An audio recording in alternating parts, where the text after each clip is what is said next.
video is on the kinds or the types of chemical reactions, and there are 5 major types that you need to know.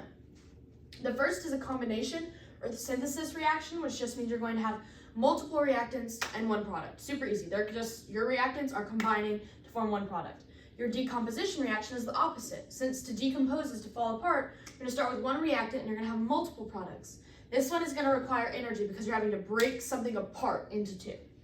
A single replacement reaction, your reactants are going to be one element and a compound, but your products are going to be a different element and a different compound. So either your metals are swapping places or your nonmetals are swapping places. These will make a lot more sense when we can kind of see them in an equation later in this video.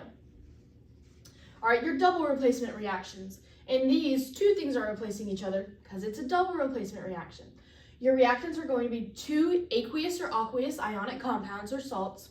In these, your metals swap places. In the single replacement, it could either be your metals or your nonmetals. In these, it's going to be your metals. You have a driving force required for this one, which is the formation of either a precipitate, a gas, or a molecular compound. An acid-base neutralization is a kind of double replacement reaction, and it's where an acid and a base, so something that starts with hydrogen and something that ends with hydroxide, and they react to form a salt or an ionic compound and water, H2O. All right, your last kind of reaction is your combustion reaction. To combust is to add oxygen or burn. So your reactants are going to be a compound made of carbon and hydrogen, so C and H, and then your products are going to always be carbon dioxide and water. Okay, let's do some practice. Here are some general reaction equations, if this helps you visualize what's going on a little bit better. These first 4 have variables, but obviously we know what elements we're going to use in combustion now. So this is carbon, hydrogen, oxide, carbon dioxide, and water, okay? So, and these are helpful to write down, especially while you're still learning them and practicing them. These are just good to have. So let's move on to some practice. So, first thing I'm looking at is my number of reactants and then my number of products.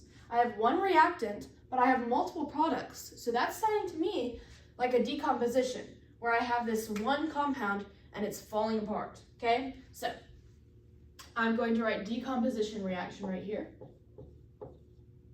if I can spell. Decomposition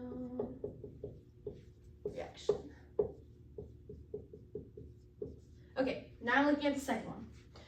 I'm looking at the number of reactants and products first, and it looks like I have 2 reactants and 2 products, so I can go ahead and eliminate synthesis and decomposition.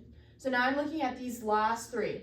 Now, does this have anything to do with carbon and hydrogen and oxygen? No, it does not. So I can eliminate combustion. So now I'm looking at whether this is a single replacement or a double replacement. And it looks to me like I have 2 compounds. Now, a single replacement, you have to have 1 element and 1 compound. So off the bat, I already know that this is double replacement.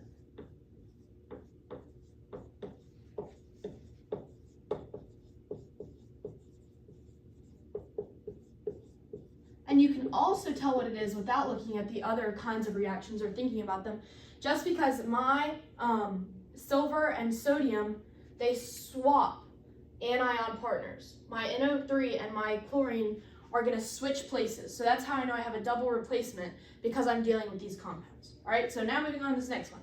This one is going to be the easiest one to recognize because I have carbon, hydrogen, oxygen, carbon dioxide, water. I know that that has to be combustion, right? Because that's the only one where I'm going to have the elements C and H plus O goes to CO2 plus H2O. So combustion reaction.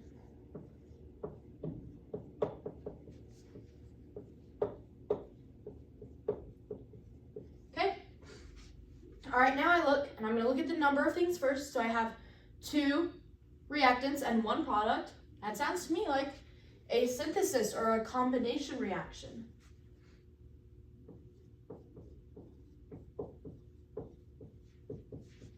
And remember that reaction and combination can be used interchangeably. And also these replacements in the single and double replacement, those can also be displacement. Those can be used interchangeably. All right, so now we're on to our last one. So here, I have 2 reactants and 2 products, so I can eliminate synthesis and decomposition. And obviously I'm not dealing with carbon, hydrogen, and oxygen, so I can eliminate that. So now again, I'm looking at whether I have a single replacement or a double replacement? Well, I know that in a single replacement, I have to have one element and one compound on each side. They just have to be different. So when I'm looking at this, I have one element and a different element, and then one compound, and then a different compound. So this is going to be a single replacement reaction.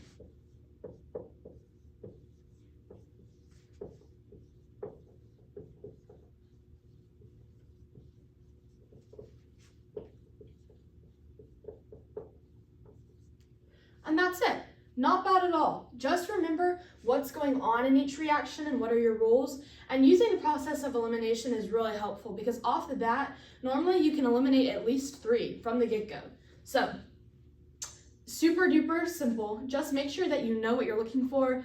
Again, these equations are really helpful. And just go and practice this. I'm sure there are like Quizlets or assignments somewhere where you can just look at these equations and go, all right, let me look at my reactants and my products and let me figure out what this is. So, I hope this video helped.